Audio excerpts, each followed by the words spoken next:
7 minute और 7 minute. जिस वफ़े ने रेसलमेनिया 42 में ब्रॉक लेसनर को 5 मिनट में हराकर पूरी दुनिया को चौंका दिया था, उसी फेमी कोटली में लेसनर ने सिर्फ 7 मिनट के अंदर पूरे 7 एफर्ट जड़कर ऐसा धोया कि किसी ने सपने में भी नहीं सोचा होगा। दोस्तों, क्लैश इन इटली में द बीस्ट का वो पुराना भूंकर अवतार वापस आ गया है और इस धमाकेदार जीत से खुशी के मारे पागल हो गए। लेकिन सवाल ये उठता है कि आखिर कंपनी ने ओवरफेमी जैसे खूंखार मास्टर को इतनी जल्दी हारने के लिए क्यों बुक किया।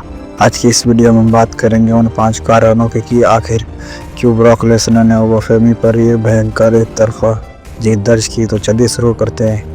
चलिए लिस्ट की शुरुआत करते हैं नंबर 5 से, और ये कारण है ओवरफेमी का ओवरकोस से बचाना।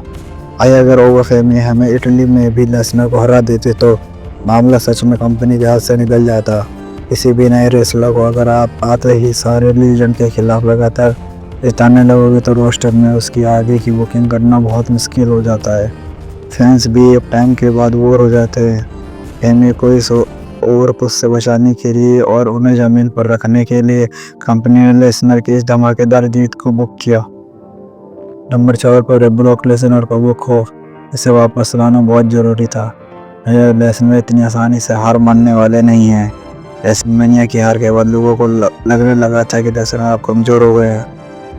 इसी शक को मिटाने के लिए इटली में लेसनर ने आते ही कैमरा लोक लगाया और अपना वो दानव रूप दिखाया जिसके लिए वो जाने जाते हैं। जब लेसनर खूंखार अवतार में आते हैं तो उन्हें कोई नहीं रोक सकता। यानी कि इसी डोमिनेशन फॉर द बीस्ट वाले डर को वापस कायम करने के लिए उन्हें 7 मिनट वाली तूफानी जीत मिली। अब बात आते हैं नंबर 3 पर, जो सीधे इनके अगले मैच का इशारा दे रहा है। इस मैच के जीतने के बाद लेसनर ने कैमरे पर कहा कि अब मामला 1-1 के बराबरी पर हो गया है। इसका सीधा सा मतलब है कि दोनों की ये खतरनाक दुश्मनी भी खत्म नहीं हुई है।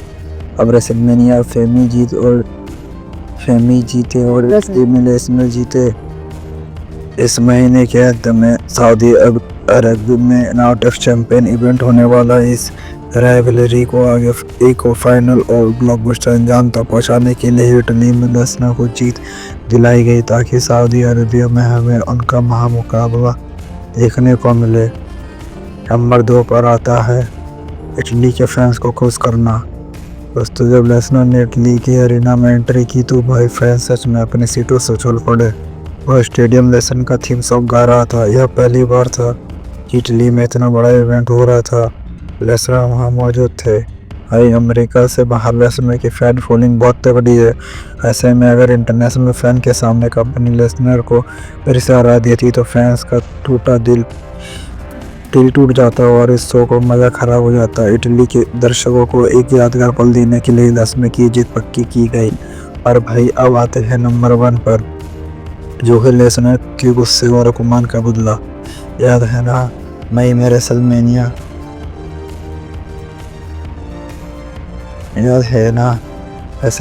में जब फेमी ने लेसनर को 5 मिनट में हरा दिया था तो लेसनर को इतनी शर्मिंदगी महसूस हुई थी। वो अपने गलव्स उतार कर रिटायरमेंट का इशारा कर गए थे। ब्रॉक लेसनर जैसे लेजेंड के लिए वो हार किसी भयंकर बेइज्जती से कम नहीं थी। उसी अपमान का हिसाब बराबर करने के लिए और दुश्मनी को एक मुकाम पर ले जाने के लिए लेसनर को इटली में खूंखार होना और ओवरफेमी को बुरी तरह कुटाई करना सबसे बड़ा और सबसे कारण जरूरी था। तो भाई ये थे वो 5 कारण जिनकी वजह से ब्रॉक लेसनर ने इटली में तबाही मचाते हुए शानदार जीत की।